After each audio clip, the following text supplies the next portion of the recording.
Hello, BookTube. Well, we lost Harold Bloom, but the books go on. He would have liked that. Of course, they'll go on after me. They'll go on after you.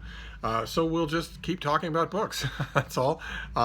And I've got a little mail. I've got a little mail for you here. Three packages to go through. We'll see if there's anything of interest. There might be more mail today.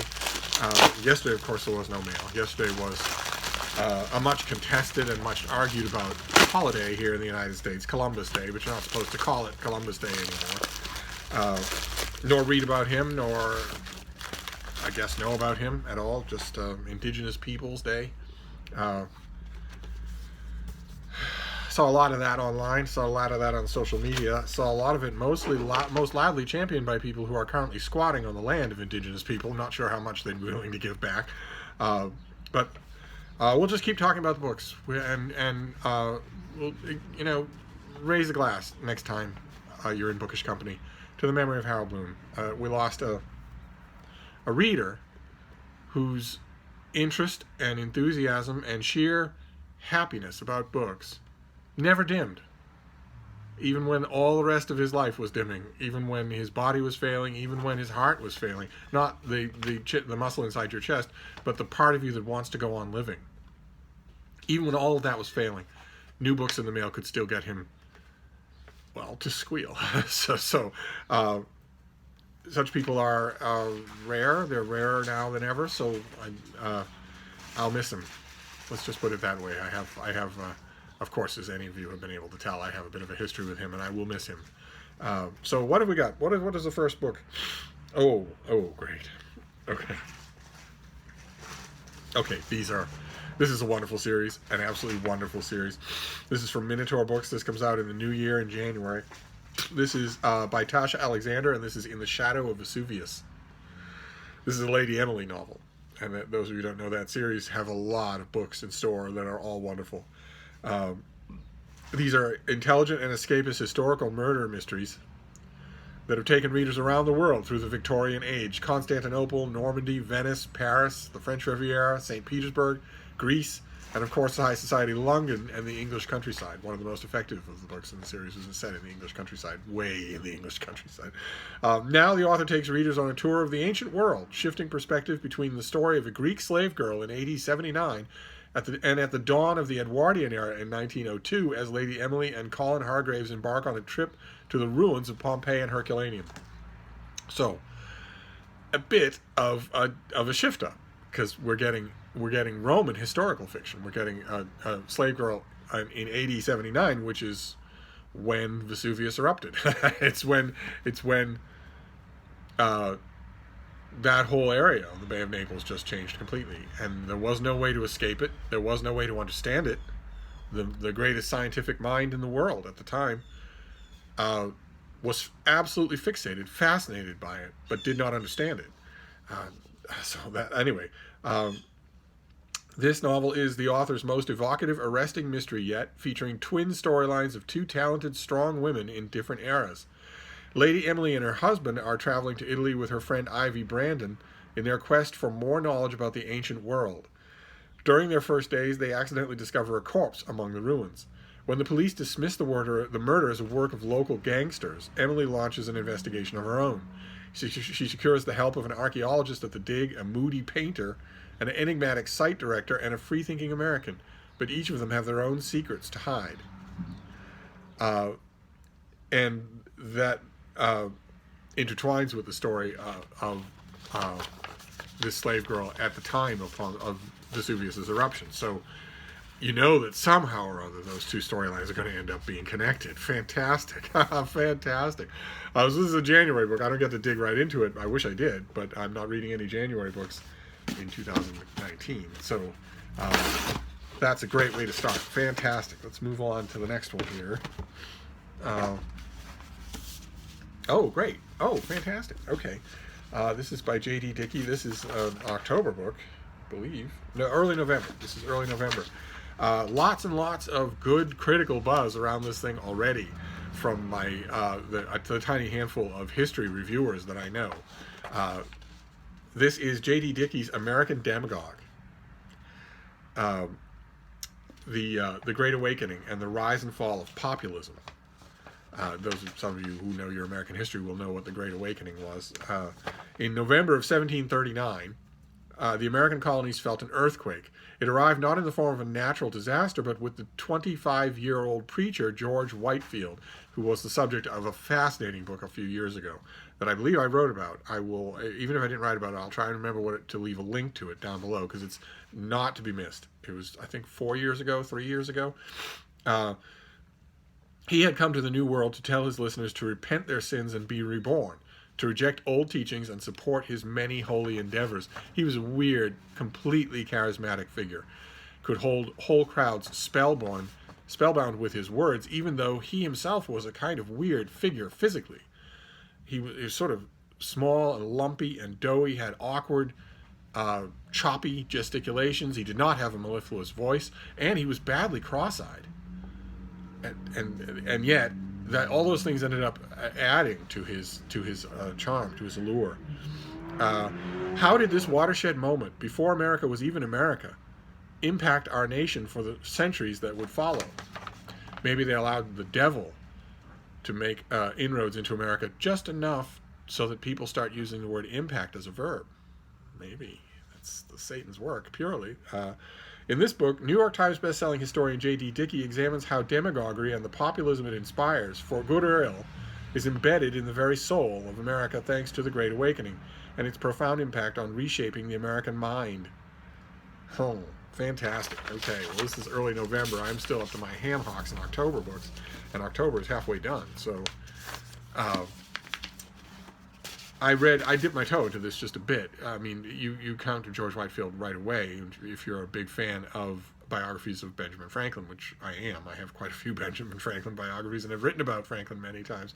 And they knew each other, and they are sort of, in some ways, opposite sides of the same coin in terms of the very beginning, the very earliest beginnings of what would later become the American character. Fantastic. Fantastic. Hoping this gets reviewed everywhere. Really am. And then we'll do the last one. This is the last package for now. Don't know if there'll be another delivery today.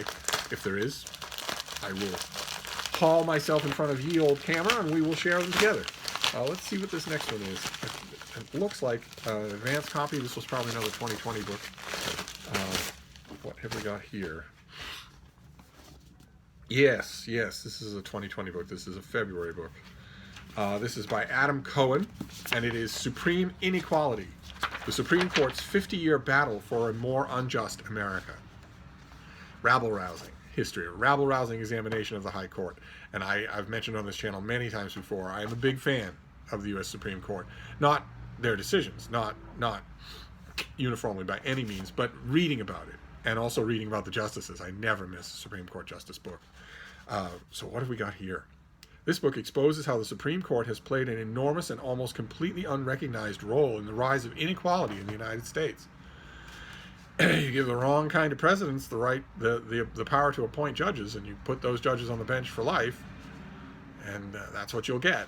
I don't think either one of those things should be true. This is much, much too important. It affects everybody in the country. It's much too important to be left to such hidebound, idiotic, ritualistic attitudes as that. It's a job like any other. In fact, it's more important than most jobs. So, anyway,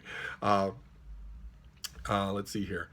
Apparently, Adam Cohen is a New York Times best-selling author, and here he masterfully traces how the court has favored the rich and powerful in virtually every area of the law over the last 50 years, widening the gap between the poor and wealthy Americans. The author surveys the most significant Supreme Court rulings on issues ranging from gerrymandering to workers' rights to public education to voter ID laws, uncovering how rarely the modern court has veered away from pro-corporate agenda.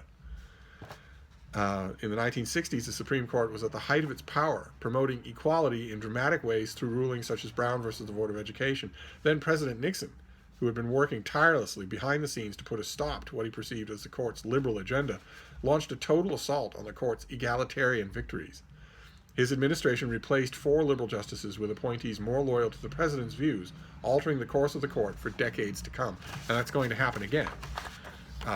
Richard Nixon, of course, is the most evil and reviled U.S. president in American history up until the present moment.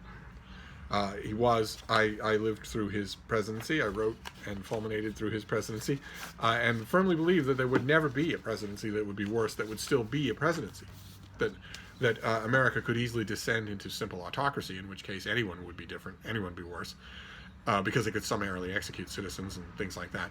But that a duly elected and appointed president would never be worse than Nixon. I was totally wrong.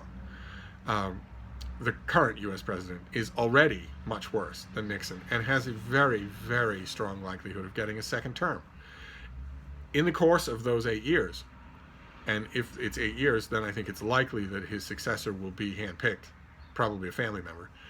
In the course of even the original 8 years, he will appoint at least 4 U.S. Supreme Court justices, as long as the system stays in place the way it is, as long as there's no constitutional amendment to change the way we get U.S. Supreme Court justices and how long they stay in office.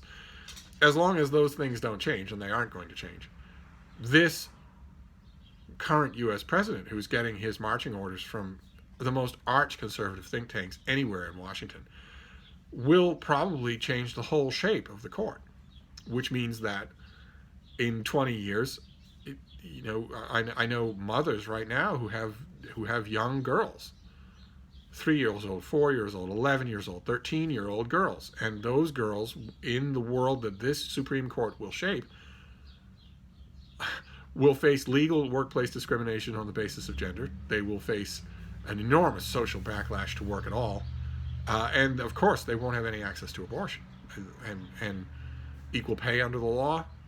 Maternity leave, paid maternity leave, all that sort of stuff will be gone, or under such severe fire that you will have to be lucky enough to live in a liberal bastion like Massachusetts, or you'll have to move there at whatever ruinous traveling cost there is. Otherwise, you will have no... The idea that the think tanks that are currently supplying the list of names for nominees to the High Court for any arch-conservative Paleolithic administration that comes into office, doesn't have to be Donald Trump.